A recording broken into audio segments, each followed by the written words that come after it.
Tama po, si Ninoy Aquino po ang kanyang alias ay Marshall Bonifacio para makauwi po siya sa Pilipinas nung nasa Boston siya.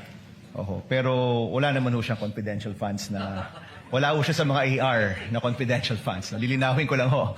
Okay. Maraming salamat po, Ginoong Tagapamahalang Hukom. Meron lang po akong tanong sa ating saksi. Opo.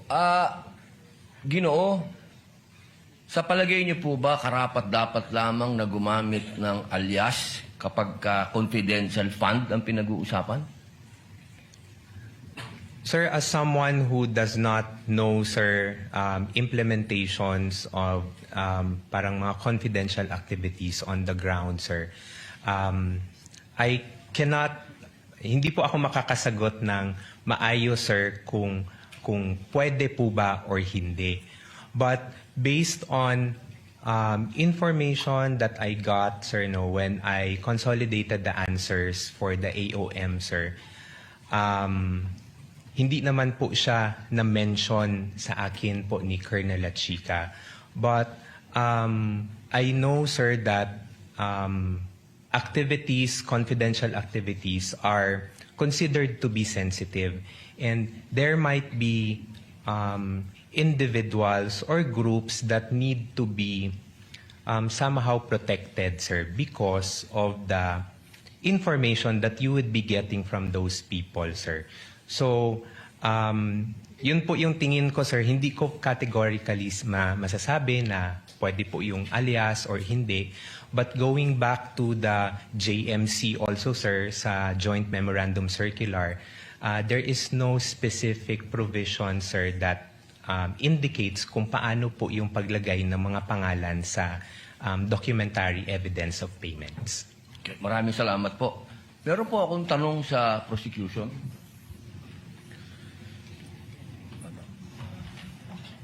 Magandang hapon po. Napakaganda po ng inyong ngiti. Good afternoon din po, sir. Opo. Batid po ba ninyo ngayon, mga petsa na to, kung ano ang pinagdiriwang natin sa Pilipinas? Magmula po Ogo, 19 hanggang 30. Buwan ng wika daw po, sir. Bukod po sa buwan ng wika, National Heroes Day. National Heroes Day. Ito po ay hango sa ating mga bayani. Tama po ba? Opo. Opo. Naniniwala po ba kayo na ang ating mga bayani ay may mga alias? Kilala niyo po ba sila Di Masalang? I'm sorry po sa aking history teacher. Ayan, opo. Hindi ko na po maalala. Ito po ang pinakamagandang panahon para maipaalala po sa inyo na ang ating mga bayani ay gumamit ng mga alias. Di Masalang, Siling Labuyo, Tikbalang, Tagailog, May Pag-asa, Buwan, Magdalo, Leon Kilat, Vibora, Lakambini, Paralitiko, Dimas, Alipato, Liwanag, Balite, at marami pa pong iba. Ano po ang kahalagahan dito, palagay po ninyo? Ang alias po, anong kahalagahan? Well, first, sir, Your Honor, I cannot comment because I'm not sure of the circumstances surrounding their use of alias.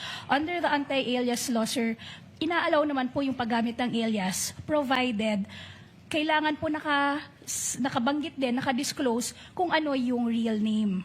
So it's not completely prohibited provided they also provide the real Apo, the real name. So, pakisagot lang muna po yung tanong ko bago po yung explanation po ninyo. Pakisagot lang po kung narinig nyo na po yung mga alias na yan. Ngayon lang po nyo narinig. some of it po, Your Honor, to be candid, some of it I've already heard. Magmula po 1892 hanggang 1896, ginagamit po nila ang mga alias na yan. Nagkaroon lang po ng isang traidor, ang pangalan ay Teodoro Patiño, na nagbulgar sa Katipunan. Alam po ba niyo yun? Yes, Your Honor. But the circumstances then were different because we were Bakit po iba? under... Bakit po iba? Bakit po na iba? May gera po nun, sir, and we were under Wala po ba tayong occupation. gera sa NPA? Ang NPA po, merong mga alias. Meron pong ka-Cobra, ka-Agila, ka-Lawin, ka-Tigre, ka-Kapre, ka-Sirena, ka-Adobo, ka-Sinigang, ka-Pansit, ka-Tinola, Kasile, Kakamote, Kabawang, Kamaksi, Kalabuyo. Strictly speaking, Lahat po yan, sir, ginagamit iba po na yung alias. internal armed conflict, iba naman din po yung war. Bakit po na iba? Pareho po itong clear and present danger sa atin. So ang gusto ko lamang pong ipaalam sa ating prosecution na napakahalaga po ng alias sa panahon ng... Kayo po, sagutin po nyo, sa panahon ng... Gera, sir, Your Honor. Ang confidential po. Ang pagkilos confidential ay napakahalaga at hindi po ginagamit ang pangalan at hindi po pumipirma. At alam niyo po ba, noong September 12, 1896, ano nangyari? Nagkaroon tayo ng 13 martires. Yung mga nagtraidor ay itinuro ang mga totoong pangalan, totoong lugar, kung nasaan yung mga sumusuporta sa Katipunan. If I may, Your One Honor. last na lang po. Kindly wind One up, last, Senator one Judge last na lang Padilla. po. If I may, Your Honor, just address your question earlier.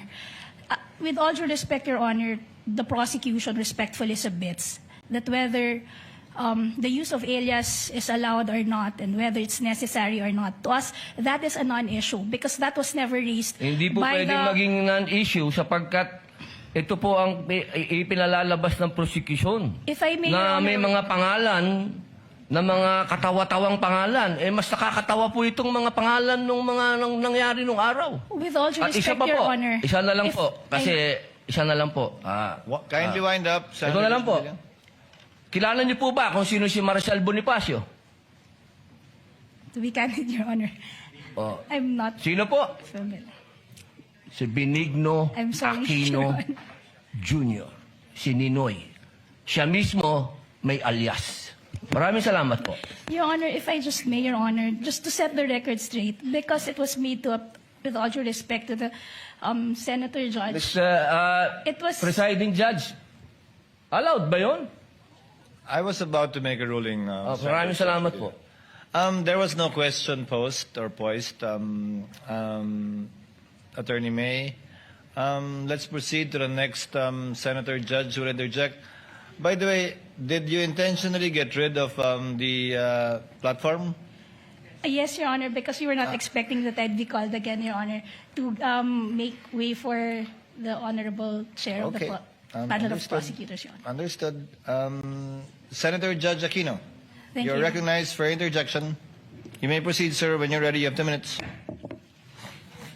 So bago po yung 2 minutes, Mr. Presiding Officer, tama po, si Ninoy Aquino po ang kanyang alias ay Marcial Bonifacio para makauwi po siya sa Pilipinas nung nasa Boston siya. Oho. Pero wala naman ho siyang confidential funds na, wala ho siya sa mga AR na confidential funds. Lilinawin ko lang ho. Okay. Pagdating ho sa prosecution, ang posisyon ng prosecution, yung mga pangalan ay totoong tao, di ba? Correct, no? You have not really mentioned aliases in any of your... Wala. Could you respond quickly? We have talked about aliases. Is the prosecution talking about aliases? That was never our point, Your Honor. In fact, the point of the prosecution is that that was never raised by the defense, either in their answer or in their pretrial brief, Your Honor. So to us, that should be a non-issue because even them, they never claimed that in any of their pleadings before this thank you. honorable court. Okay, klaklaruin ko lang ha. Ang siyang tao lang pong nagsabi na alias po sila, si Miss Gina Acosta, in her testimony. Kanina po, sabi niyo rin na Mr. Ortonio na hindi siya alias or hindi niyo alam. But si Miss Gina Acosta, in her testimony, did admit that in her perspective, these are aliases. No? Just for the record po. Okay.